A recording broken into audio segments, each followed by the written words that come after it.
Berck, you will have 4 minutes to present your bill starting now. So my bill aims to limit the percent profit for companies can make off of essential medications, which will make essential medications more affordable for people.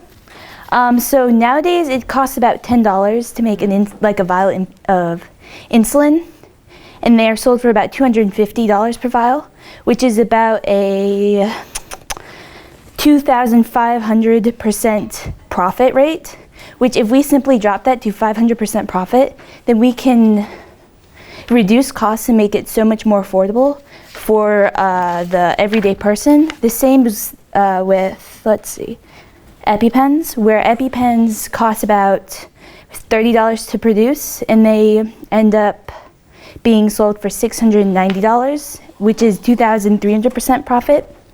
And this is a necessary item, so we need to make sure that it's accessible for people, because without access to this, they will die. There's facts about how they will die in here, but and then we would determine which medications are essential via the World Health Organization's essential medications list and their essential medications list for children.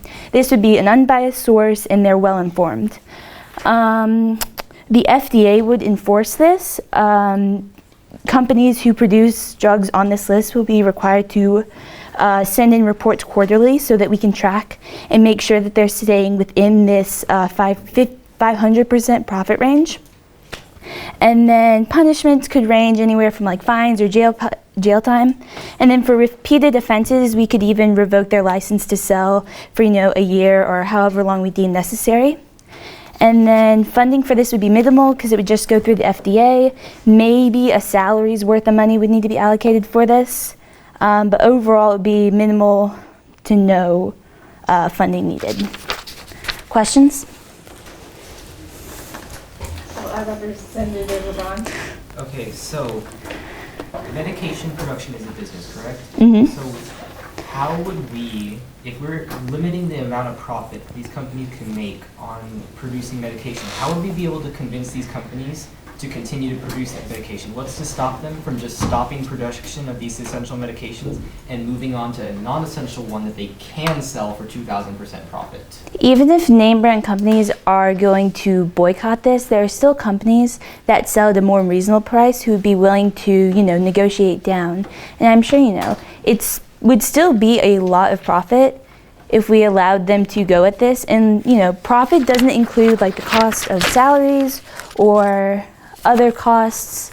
So I think companies would be willing to go down to this percent profit if we imposed it. Representative Singh. So I support the idea, but how is it a federal issue to regulate businesses and how they control their money? So I can't think of a super recent one, but there has been a history in the U.S. of people capping how much you can sell grain for, so that we don't have a massive amount of inflation. And there have been several instances of drug regulations and food price regulations to make sure that our economy doesn't fluctuate too crazily. So this would still fall within that category. And how would this affect the economy? I don't think it would have a huge effect. But if it did, it would probably stabilize out after a couple years, because people would probably still spend the same amount of money. It's just that those people who couldn't buy them before would be able to start buying them now, which would help even out the scales for how much people are spending and buying.